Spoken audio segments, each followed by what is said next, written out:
Hello, friends. My name is Pinky Kumari and I welcome you all on my YouTube channel Genesis Political Science. आज हम एक नए topic के ऊपर बात करेंगे जो कि पॉलिटिकल थ्योरी से रिलेटेड है और इससे पहले हम बात कर रहे थे थ्योरीज ऑफ स्टेट के बारे में जिसमें हमने ऑलरेडी डिस्कस कर चुके हैं हम डिवाइन थ्योरी के बारे में, फोर्स थ्योरी के बारे में एंड इवोल्यूशनरी थ्योरी के बारे में। इसके बाद हम बात कर रहे थे सोशल कॉन्ट्रैक्ट थ्योरी के बारे में जिसमें थ्री थिंकर्स हैं, दैट इज हॉब्स हैं, लॉक हैं एंड रूसो हैं। तो इससे प्रीवियस वीडियो में हमने डिस्कस कर लिया है हॉब्स के social contract theory as well as Locke के सोशल कॉन्ट्रैक्ट थ्योरी। इस वीडियो में हम बात करेंगे Jean Jacques Rousseau social contract theory. Video start करने से पहले मैं आपको ये बताना चाहूँगी कि जो ये टॉपिक है that is social contract theory और जिसमें जो तीन थिंकर है हॉब्स, लॉक एंड रूसो, ये सेम टॉपिक आपके वेस्टर्न पॉलिटिकल थॉट पेपर में होगा सोशल कॉन्ट्रैक्चुअलिस्ट के नाम से। तो चलिए आज का वीडियो हम स्टार्ट करते हैं और इसे हम एक सिंपल और इजी तरीके से समझने की कोशिश करते हैं।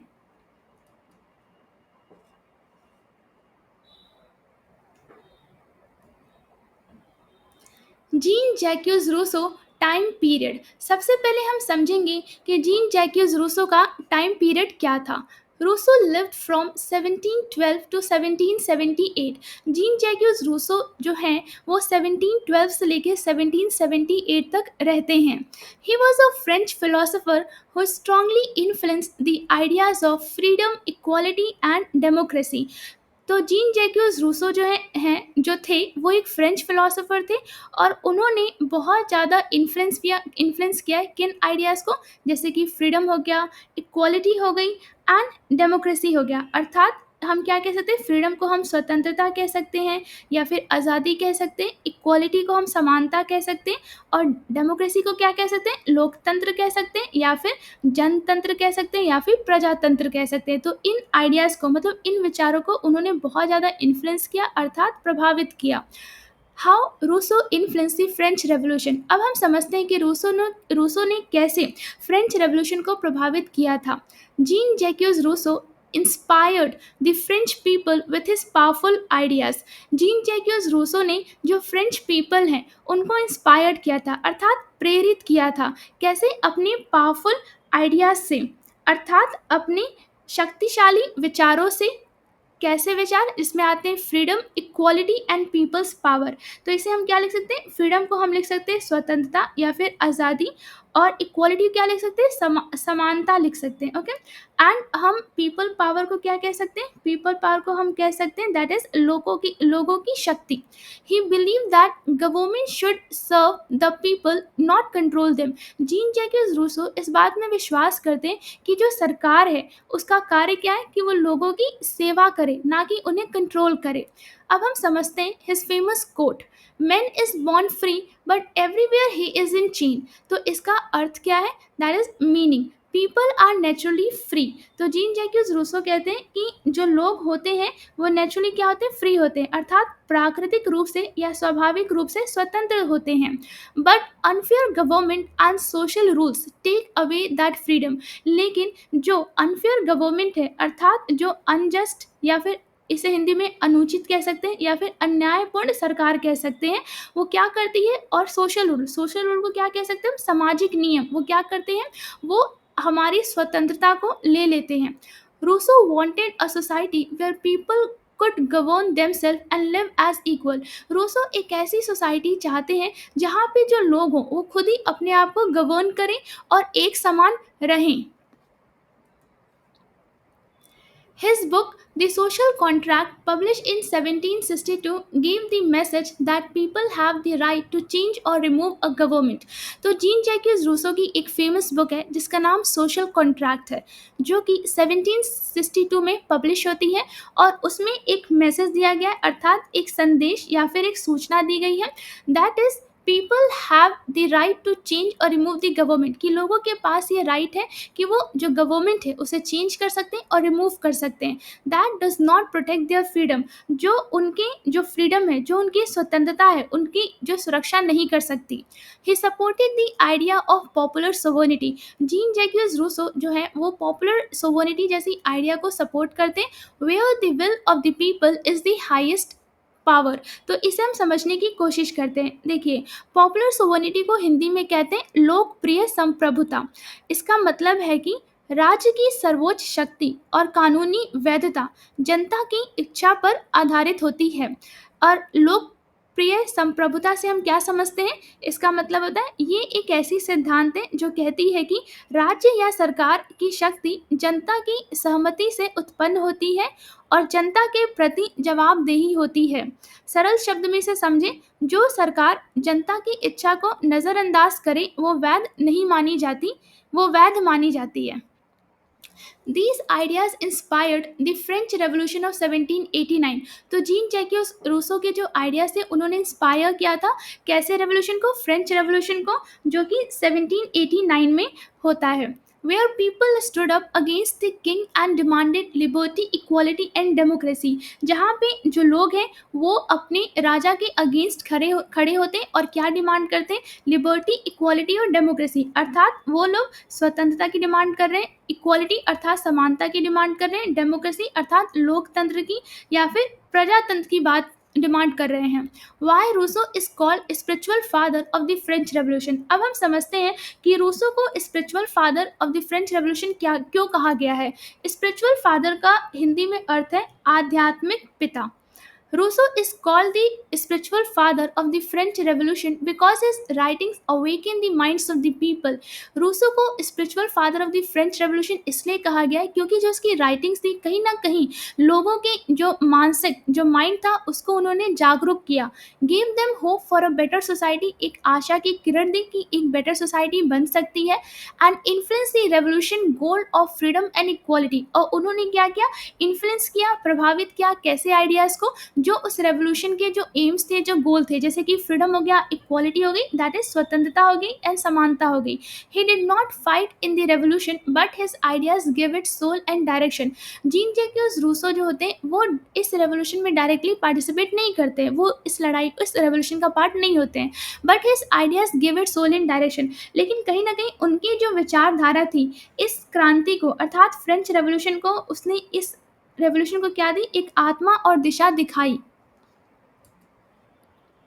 Human nature according to Rousseau. अब हम समझते हैं कि रूसो क्या कहते हैं ह्यूमन नेचर को लेके। ह्यूमन नेचर को हिंदी में कहते हैं मानव प्रकृति।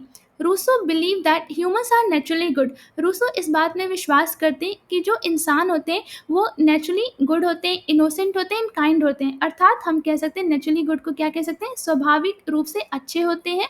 इनोसेंट का मतलब मासूम होते हैं और काइंड का मतलब दयालु होते हैं।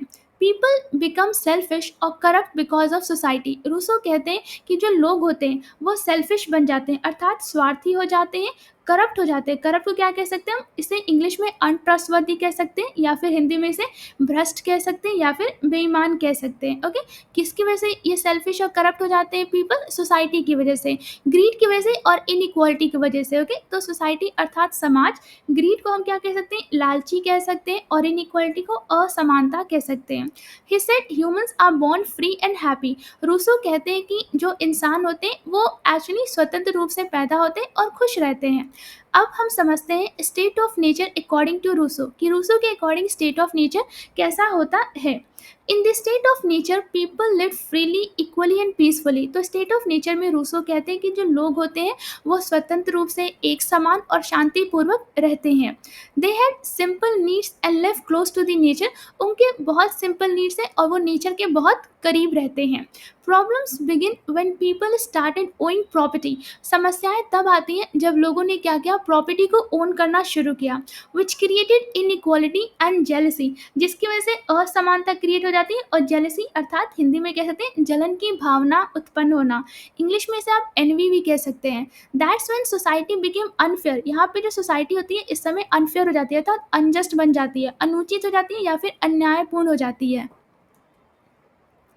Social contract according to Rousseau. अब हम समझते हैं कि रूसो के अकॉर्डिंग सोशल कॉन्ट्रैक्ट कैसा होगा। According to Jean Jacques Rousseau, the social contract is an agreement among people to create a society. तो जीन जैक्यूज रूसो के अकॉर्डिंग सोशल कॉन्ट्रैक्ट एक एग्रीमेंट है जो लोगों के बीच में हो रहा है, जिसके द्वारा एक सोसाइटी को क्रिएट किया जाएगा एंड अ गवर्नमेंट। ओके, तो एक सोसाइटी और एक गवर्नमेंट क्रिएट होगी that is based on common good, जो कि कॉमन गुड के ऊपर बेस्ड होगी। कॉमन गुड को हिंदी में क्या कह सकते हैं? सामूहिक हित कह सकते हैं। People agree to give up some of their individual freedom so that everyone can live equally and freely under shared rule। जो लोग होंगे वो अपने कुछ जो फ्रीडम होंगे उसे क्या करेंगे? त्याग देंगे। किसके लिए? जिसकी वजह से जो सभी लोग हैं वो एक समान रहे, स्वतंत्र रहे, under shared rule. Shared rules को हम क्या कह सकते हैं? जो सामूहिक नियम बनाए गए हैं।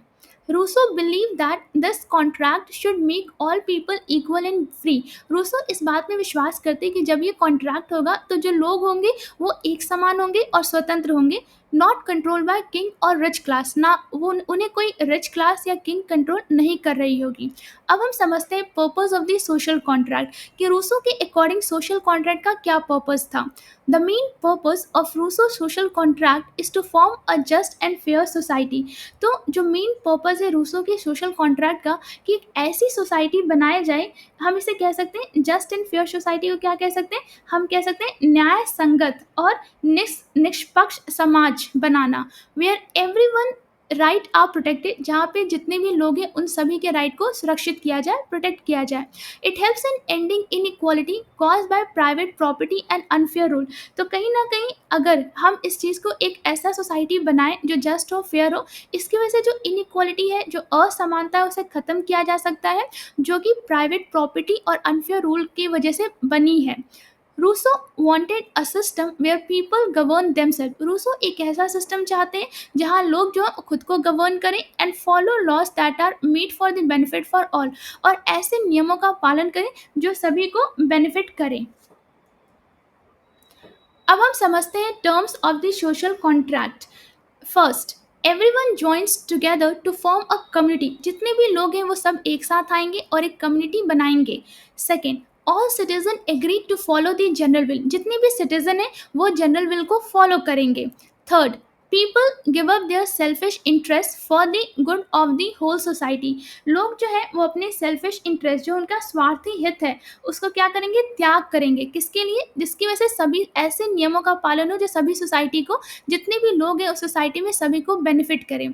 Fourth, laws are made not by ruler but by people themselves based on general will. जो भी लॉज बनाए जाएंगे वो किसी रूलर के द्वारा नहीं बनाए जाएंगे, वो लोग खुद बनाएंगे। किसके बेसिस पे? जनरल विल के बेसिस पे। Nature of sovereignty. अब हम समझते हैं कि रूसो के अकॉर्डिंग सोवर्निटी का कैसा नेचर होना चाहिए। सोवर्निटी को हिंदी में हम कहते हैं संप्रभुता। Rousseau believe that sovereignty supreme power belong to the people. Rousseau इस बात में विश्वास करते हैं कि जो सुप्रीम पावर है वो लोगों के पास है। It can not be given to any king और ग्रुप। ये किसी भी, ये जो पावर है जो लोगों के पास है वो किसी दूसरे ग्रुप या राजा को नहीं दिया जा सकता। The whole community holds the power. जो कम्युनिटी में जितने लोग हैं वो सब एक साथ मिल करके इस शक्ति का होल्ड करते हैं। And it must be use to make decision for the common good. इस पावर का इस्तेमाल किया जाएगा ऐसे फैसले लेने के लिए जो कॉमन गुड के लिए हो, अर्थात जो सामूहिक हित के लिए हो। This power must stay with the people always. और ये पावर लोग के पास हमेशा रहेगा। It can not be taken away और डिवाइडेड। इसे कोई ले नहीं सकता या इसे कोई डिवाइड नहीं कर सकता है। अब हम समझते हैं concept of general will.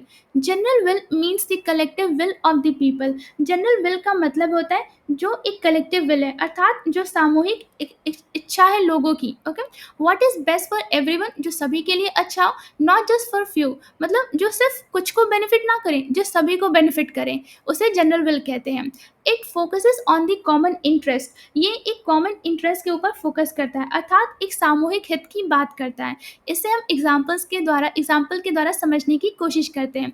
If a village decide to build a school instead of a shopping mall. Suppose करते हैं कि एक विलेज है, ओके, वहाँ पे ये फैसला लिया जाता है कि हम विद्यालय बनाएंगे, ना कि कोई शॉपिंग मॉल बनाएंगे।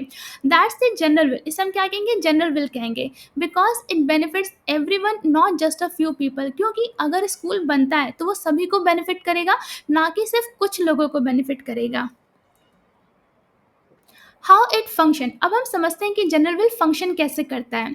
People discuss, vote and make decision together. तो जितने भी जनरल, जो कलेक्टिव विल है, जो जनरल विल है, जिसमें जितने भी लोग हैं वो एक साथ मिल करके किसी भी चीज़ को लेके जो टॉपिक होगा उसे डिस्कस करेंगे, उस पर वोटिंग करेंगे और उसके बाद उस डिसीजन को लेंगे साथ में मिल करके। Okay, thinking about the whole community, ऐसे फैसले लिए जाएंगे जिसमें सभी सोसाइटी जो लोग हैं उस कम्युनिटी के सभी को बेनिफिट हो, नॉट दी पर्सनल गेन, ना कि सिर्फ ऐसे डिसीजन लिए जाएं जो सिर्फ उन्हीं को बेनिफिट हो।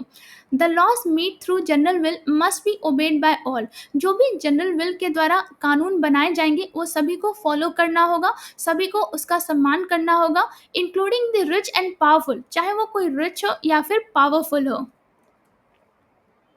Difference between actual will and real will, अब हम समझते हैं कि एक्चुअल विल और रियल विल में क्या अंतर है। Actual will is what a person wants for himself, actual will का मतलब होता है एक इंसान जो सिर्फ अपने बारे में क्या चाहता है, even if it's not good for others, चाहे वो डिसीजन सिर्फ उसी को बेनिफिट करे और दूसरों के लिए भले वो बेनिफिट हो या ना हो। रियल विल अर्थात general will is what is good for everyone, real will का मतलब होता है जो सभी के लिए अच्छा है, इंक्लूडिंग दैट पर्सन, मतलब ऐसे फैसले, ऐसे डिसीजन जो उस पर्सन को तो बेनिफिट करे ही करे लेकिन सोसाइटी में जितने लोग हैं उनको भी बेनिफिट करे, उसे रियल विल कहते हैं, उसे जनरल विल कहते हैं। एग्जाम्पल से समझते हैं, a man wants to avoid paying taxes, that is is actual will, एक इंसान है जो टैक्स पे नहीं करना चाहता है तो इसे हम क्या कहेंगे, ये एक्चुअल विल है क्योंकि ये उसे पर्सनल गेन देगा, ना कि इसे सोसाइटी का बेनिफिट होगा। But those taxes are use to build roads and school, लेकिन जो गवर्नमेंट होती है वो उस टैक्स को क्या करती है, वो क्या करती है, कलेक्ट करती है, जिसके द्वारा वो रोड्स और स्कूल को बनाती है, उसे क्या कहेंगे, रियल विल कहेंगे, जनरल विल कहेंगे। So even if it does not like it, the general will is better for all, तो भले वो इंसान चाहे या ना चाहे उसे टैक्स तो पे करना पड़ेगा, क्योंकि वो कहीं ना कहीं अगर टैक्सेस पे करते हैं तो उसे जो पूरी सोसाइटी होती है, जो पूरी कम्युनिटी होती है उसको बेनिफिट होता है, एक लार्जर स्केल पे लोगों को इससे बेनिफिट मिलता है, भले उस इंसान को उससे बेनिफिट मिले या ना मिले एक इंडिविजुअल लेवल पे। Rousseau two type of inequality, अब हम बात करते हैं कि रूसो ने दो प्रकार की इनइक्वालिटी की बात की है। पहला है नेचुरल इनइक्वालिटी, हिंदी में हम इसे कहते हैं प्राकृतिक असमानता, इसे हम फिजिकल इनइक्वालिटी भी कह सकते हैं। This is the inequality that comes from nature, तो जो नेचुरल इनइक्वालिटी है ये नेचर से ही आती है, ये प्राकृतिक है। It is based on things we are born with and we can not change them, तो जो नेचुरल इनइक्वालिटी है ये हमारे जन्म से ही रहती है और इसे हम बदल नहीं सकते हैं। एग्जाम्पल समझते हैं, सम पीपल आर टॉलर और स्ट्रॉन्गर, कुछ लोग लंबे होते हैं और शक्तिशाली होते हैं। Second, some are born with better eyesight, health और इंटेलिजेंस, कुछ लोग की आईसाइट बहुत अच्छी होती है, उनका हेल्थ कंडीशन बहुत अच्छा होता है और कुछ लोग इंटेलिजेंट होते हैं as compare to others. Third, age and physical strength also differ from person to person, लोगों की जो एज होती है और जो फिजिकल स्ट्रेंथ होती है वो डिफर होती है, एक दूसरे से वो अलग होती है। तो ये हम कह सकते हैं, Rousseau said this type of inequality is natural and acceptable because it is not man made, Rousseau कहते हैं कि जो नेचुरल इनइक्वालिटी है वो एक्सेप्टेबल है क्योंकि ये मैन मेड नहीं है, ये प्राकृतिक है, आप इसमें कोई भी बदलाव नहीं कर सकते हैं। अब हम समझते हैं second type of inequality, that is conventional inequality. Conventional inequality को हिंदी में कहते हैं पारंपरिक असमानता, इसे हम इंग्लिश में और क्या कह सकते हैं, सोशल और मोरल इनइक्वालिटी कह सकते हैं। This inequality is created by society, जो कन्वेंशनल इनइक्वालिटी है ये सोसाइटी के द्वारा क्रिएट की गई है। It is based on rules, tradition, money, property and power, तो ये किसके ऊपर बेस्ड है, रूल्स के ऊपर, ट्रेडिशन के ऊपर, मनी, प्रॉपर्टी और पावर जैसी चीज़ों की वजह से क्रिएट हुई है। It is not natural but made by humans and government, तो जो कन्वेंशनल इनइक्वालिटी है ये नेचुरल नहीं है, ये लोगों के द्वारा और सरकार के नियमों के द्वारा बनी हुई है। एग्जाम्पल समझते हैं, first rich versus poor people, कुछ लोग रिच होते हैं, कुछ लोग पुअर होते हैं, मतलब कुछ लोग अमीर होते हैं, कुछ लोग गरीब होते हैं। Second, people treated differently based on status, caste और क्लास, लोगों को हम डिफरेंट तरीके से ट्रीट करते हैं, हम उनका कास्ट देखते हैं, क्लास देखते हैं और स्टेटस देखते हैं, तो इन सब को देख के हम लोगों को कैसे ट्रीट करते हैं। ओके, मतलब अलग अलग तरीके से ट्रीट किया जाता है, उनके कास्ट को, क्लास को, स्टेटस को ध्यान में रखा जाता है। तो हम कह सकते हैं Rousseau believe this type of inequality is unfair. Rousseau कहते हैं कि जो कन्वेंशनल इनइक्वालिटी है वो अनफेयर है, अर्थात अनजस्ट है, अनुचित है या अन्यायपूर्ण है, and causes corruption and conflict in society. इसकी वजह से सोसाइटी में क्या होती है, करप्शन होती है, अर्थात हम कह सकते हैं कि भ्रष्टाचारी बढ़ती है, कॉन्फ्लिक्ट अर्थात झगड़े होते हैं, लड़ाई होती है। He wanted a system where such inequality is reduce और रिमूव। वो एक ऐसे सिस्टम चाहते हैं जहाँ पे जो ऐसी असमानताएं हैं उसे हम कम कर सकें या फिर उसे रिमूव कर सकें। Jean-Jacques Rousseau explained the two types of inequality, that is natural and conventional, in his book named Discourses on the Origin and basis of inequality among man. तो अभी हमने जो प्रीवियस स्लाइड में हमने दो टाइप ऑफ इनइक्वालिटी की बात की, that is natural and conventional. उन्होंने किस बुक में इसका जिक्र किया है, उस बुक का नाम है discourse on the origin and basis of inequality among man. इस बुक को हम एक और नाम से जानते हैं, that is it is also known as second discourse, that is publish in 1755। तो इसे आप सेकेंड डिस्कोर्स भी कह सकते हैं, जो कि 1755 में पब्लिश होती है। In this book he discuss how inequality develop in human society. तो इस बुक में कहीं ना कहीं वो डिस्कस करते हैं कि कैसे मानव समाज में इनइक्वालिटी असमानता डेवलप होती है, and how it is connected to property laws and social system, और कैसे इनइक्वालिटी कनेक्टेड है प्रॉपर्टी से, लॉज से और सोशल सिस्टम से। अब हम कंपैरिजन देख लेते हैं, comparison of Hobbes, Locke and Rousseau. सबसे पहले हम बात करेंगे टाइम पीरियड के बारे में। ये चीज़ें हमने ऑलरेडी डिस्कस कर चुके हैं जो भी इनके प्रीवियस वीडियोस हैं, यहाँ पे हम इसे रीड कर रहे हैं। First, time period. हॉब्स का टाइम पीरियड है 1588 से लेके 1679 तक। लॉक का टाइम पीरियड है 1632 से लेके 1704 तक। और रूसो का टाइम पीरियड है 1712 से लेके 1778 तक। अब हम इनके फेमस बुक देखते हैं। हॉब्स की जो फेमस बुक है उसका नाम लेवियाथन है। लॉक की जो फेमस बुक है उसका नाम टू ट्रिटाइजेस ऑफ गवर्नमेंट है। रूसो की जो फेमस बुक है वो है द सोशल कॉन्ट्रैक्ट। अब हम ह्यूमन नेचर को समझते हैं। हॉब्स के अकॉर्डिंग ह्यूमन नेचर सेल्फिश है, ग्रीडी है एंड वायलेंट है, अर्थात हम कह सकते हैं स्वार्थी है, लालची है और हिंसक है। लॉक गुड एंड रीजनेबल है। लॉक के अकॉर्डिंग ह्यूमन नेचर अच्छा है, और रीजनेबल को क्या कह सकते हैं, लॉजिकल कह सकते हैं, रैशनल कह सकते हैं, अर्थात समझदार कह सकते हैं। रूसो के अकॉर्डिंग गुड है, इनोसेंट है बट करप्टेड बाय सोसाइटी, की जो ह्यूमन नेचर है वो अच्छा है, मासूम भी है और इनोसेंट है, ओके, लेकिन कहीं ना कहीं सोसाइटी की वजह से वो करप्ट हो जाता है। स्टेट ऑफ नेचर देखते हैं। हॉब्स में dangerous and full of fear. Locke में peaceful but unsafe due to lack of law, कि लॉक कहते हैं कि स्टेट ऑफ नेचर पीसफुल तो है लेकिन वहाँ पे कोई लॉ नहीं है, तो कहीं ना कहीं वो अनसेफ हो जाता है। Rousseau peaceful and happy ruined by inequality. अब हम समझते हैं purpose of social contract. Hobbes में to ensure peace and security, कि कहीं ना कहीं पीस और सिक्योरिटी को बनाए रखने के लिए सोशल कॉन्ट्रैक्ट किया गया था हॉब्स के अकॉर्डिंग। लॉक में that is to protect life, liberty and property, ये उनके तीन नेचर राइट है जिनको प्रोटेक्ट करने के लिए सोशल कॉन्ट्रैक्ट किया गया था। रूसो में to create equality and freedom for all. अब हम समझते हैं टाइप ऑफ कॉन्ट्रैक्ट। तो हॉब्स में कैसा कॉन्ट्रैक्ट है, one level contract, that is among people, सिर्फ लोगों के बीच में कॉन्ट्रैक्ट होता है, king was not the part of contract. Locke में two level, that is people to society then government, तो पहले लोगों के बीच में होगा और फिर जो पीपल है गवर्नमेंट उनके बीच में होगा, इसलिए दो लेवल पे कॉन्ट्रैक्ट होता है लॉक में। रूसो में one level, people to community general will, तो यहाँ पे कोई एक तरीके से लोग जनरल विल बनाते हैं, ओके, वहाँ पे लोग एक साथ मिलते हैं, एक कम्युनिटी बनाते हैं, वही सारे डिसीजन लेती है, उसी के पास सब पावर होता है। अब हम समझते हैं सोवर्निटी, दैट इज पावर। तो हॉब्स में कैसा है, ruler has absolute power, absolute power होता है मतलब उसके पास पूर्ण शक्ति होती है। लॉक में कैसा होता है, power stay with the people, लोगों के पास पावर है। रूसो में क्या है, power lies with the general will of people, तो जनरल विल के पास पावर होती है। अब हम समझते हैं राइट टू रिवॉल्ट। तो हॉब्स में तो राइट टू रिवॉल्ट नहीं है। लॉक में क्या है, यस राइट टू रिवॉल्ट है, कि अगर गवर्नमेंट गलत कार्य कर रही है तो आप उसे चेंज कर सकते हैं, अगर वो आपके नेचर राइट को प्रोटेक्ट नहीं कर पा रही है तो आप उसे रिमूव कर सकते हैं। रूसो में यस आपके पास राइट टू रिवॉल्ट है। अब हम समझते हैं व्यू ऑन गवर्नमेंट, की गवर्नमेंट कैसी होगी। तो हॉब्स कहते हैं एक एब्सोल्यूट मोनार्की की बात करते हैं, अर्थात एक पूर्ण राजशाही की बात कर रहे हैं। वहीं पे लॉक एक लिमिटेड गवर्नमेंट की बात करते हैं और रूसो डायरेक्ट डेमोक्रेसी की बात करते हैं। अब हम एक फेमस कोट देखते हैं। हॉब्स का एक फेमस कोट है, life is nasty, British and short. और लॉक का जो कोट है वो है, where there is no law there is no freedom. और रूसो का क्या है, man is born free but everywhere he is in chain. अब हम समझते हैं feature, significance and criticism of social contract theory. तो हम पहले बात करेंगे फीचर के बारे में। तो फीचर है पहला, agreement between the people to form a society या गवर्नमेंट। तो सोशल कॉन्ट्रैक्ट क्या है? एक एग्रीमेंट है जो लोगों के बीच में हो रहा है, जिसकी वजह से एक सोसाइटी या गवर्नमेंट बनेगी। People give up some right for protection. तो कहीं ना कहीं जो सोशल कॉन्ट्रैक्ट होता है उसमें जो लोग होते हैं कुछ अपने राइट गिव अप कर देते हैं, किसके लिए? बदले में प्रोटेक्शन मिलेगा उसके लिए। Third, focuses on human nature and freedom. तो इसमें हम लोग बात करते हैं कि वो ह्यूमन नेचर और फ्रीडम जैसी चीज़ों पे फोकस करता है। Explain origin of state and loss. तो जो सोशल कॉन्ट्रैक्ट है वो कहीं ना कहीं हमें स्टेट की कैसे ओरिजिन हुई और लॉस कैसे बने उसके बारे में बताता है। अब हम सिग्निफिकेंस को समझते हैं।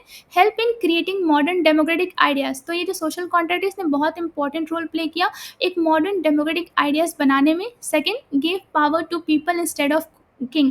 तो यहाँ पे बात की गई है कि पावर किसके पास है? लोगों के पास है, ना कि राजा के पास है। ये हमने बात की थी। देखिए, लॉक में और रूसो में पावर लोगों के पास होते हैं, लेकिन जो एक्चुअली हॉब्स होते हैं उन्होंने क्या कहा था? एक एब्सोल्यूट मोनार्की की वो बात करते हैं।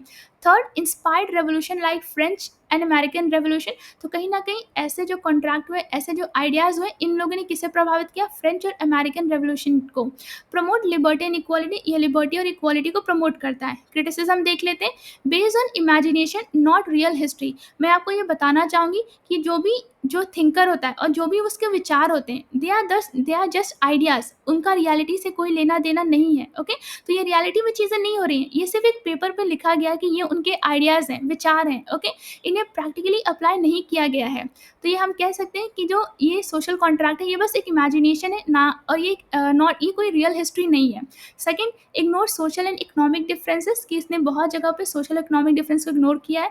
Third, sometimes support absolute power like Hobbes. तो जैसे कि जो ये सोशल कॉन्ट्रैक्ट है, जैसे कि हॉब्स की सोशल कॉन्ट्रैक्ट की बात करें तो वो एक एब्सोल्यूट पावर को, एक कहीं ना कहीं पूर्ण शक्ति को सपोर्ट करते हैं। Fourth, not practical in every country और सिचुएशन। तो ऐसी चीज़ें जो हैं वो प्रैक्टिकल नहीं है हर देश में या फिर हर कंडीशंस में।